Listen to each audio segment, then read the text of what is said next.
Question number 9. Attempt this question on graph paper.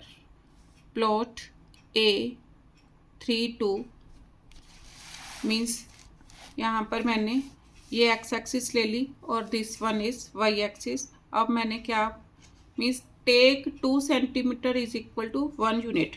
2 centimetre एक जो square है ये यहाँ से यहाँ तक क्या है 1 सेंटीमीटर. तो 2 सेंटीमीटर को मैंने 1 यूनिट लेना है. मीन्स यहाँ यहाँ मीन्स ये 1 2 3. अब क्या लेना है, ए के कोऑर्डिनेट दे रखे हैं मीन्स 3 एंड 2. 2 यहाँ पर भी ऐसे ही लूँगी तो ए के कोऑर्डिनेट 3 एंड 2. बी के कोऑर्डिनेट दे रखे हैं 5 एंड 4. अब 3 यहाँ तक था 4 5 5 एंड 4 1 2 3 4 5 एंड 4 ये कोऑर्डिनेट मैंने डिनोट कर लिए. अब फर्स्ट पार्ट हो गया ये. उसके बाद क्या बोल रहा है, reflect A and be in the x axis. अब ए एंड बी को मैंने एक्स एक्सिस में रिफ्लेक्ट करना है. मीन्स ये मिरर लाइन हो गई.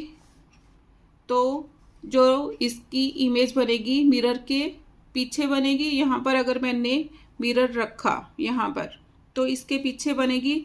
और कहाँ बनेगी, जितने डिस्टेंस पर ये ऊपर है. मीन्स यहाँ से देखें कितने डिस्टेंस पर है, 2 पॉइंट के डिस्टेंस पर है. तो नीचे भी 2 पॉइंट के डिस्टेंस पर हम आ जाएंगे.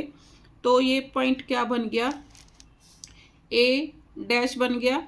ए डैश के कोऑर्डिनेट क्या हो गए, अब देखो ये एक्स एक्सिस है तो ये तो सेम साइड पर रह गया. तो एक्स का कोऑर्डिनेट चेंज नहीं हुआ, लेकिन डाउनवर्ड क्या वाई कोऑर्डिनेट क्या होता है, नेगेटिव.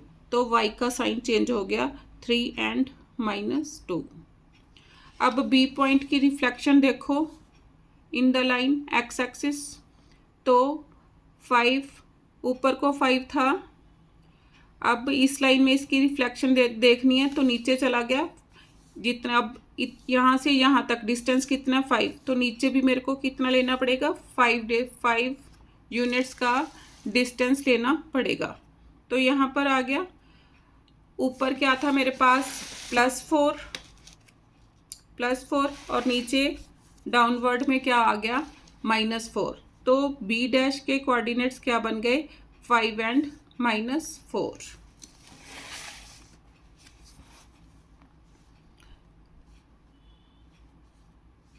सेकंड पार्ट हो गया इसका. उसके बाद सी पार्ट में देखो. सी पार्ट में क्या है, write down the geometrical name of the figure A B dash A dash. अब इस फिगर को मैंने ज्योमेट्रिकल नेम देना है. तो ये फिगर कौन सी बनी मेरी, ये आइसोसेलेस ट्रेपीजियम बनी. ये वाली फिगर क्या बनी, आइसोसेलेस ट्रेपीजियम. तो इसको क्या लिखूंगी मैं, isosceles trapezium.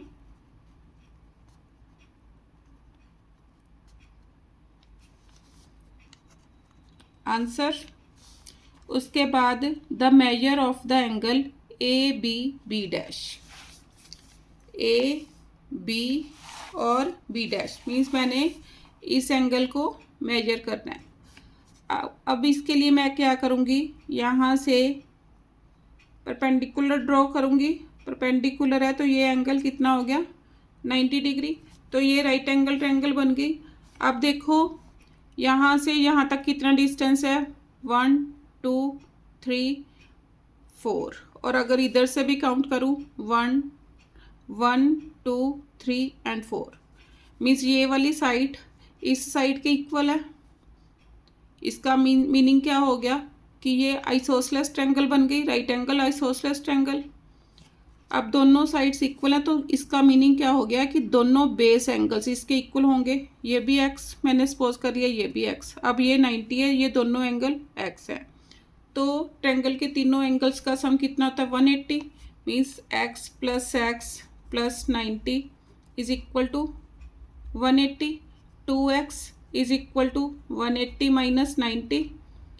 2x is equal to 90, x is equal to 45 degree. तो ए बी डैश कितना आ गया 45 degree,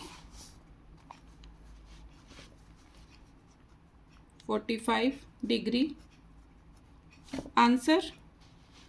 third part, the image A double dash of A when A is reflected in the origin. अब A को मैंने origin में reflect करना है। ए पॉइंट मेरे पास ये है, ओरिजन में इसको रिफ्लेक्ट किया तो क्या होगा, दोनों के साइन चेंज हो जाएंगे। तो दोनों के साइन चेंज होने पर ये क्या बन जाएगा, पॉइंट -3 -2, मीन्स ए डबल डैश के कोऑर्डिनेट्स क्या आ गए, -3 -2 आंसर। अब आगे उसने क्या बोला, the single transformation that maps A dash to A double dash. अब ए डैश के कोऑर्डिनेट्स देखो, ए डैश के कोऑर्डिनेट्स 3 -2,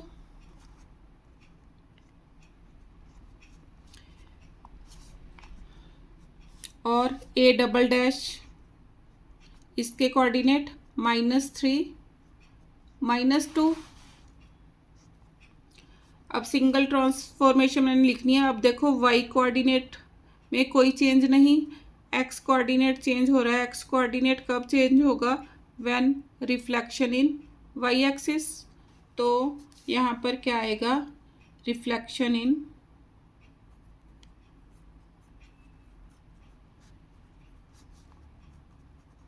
वाई एक्सिस।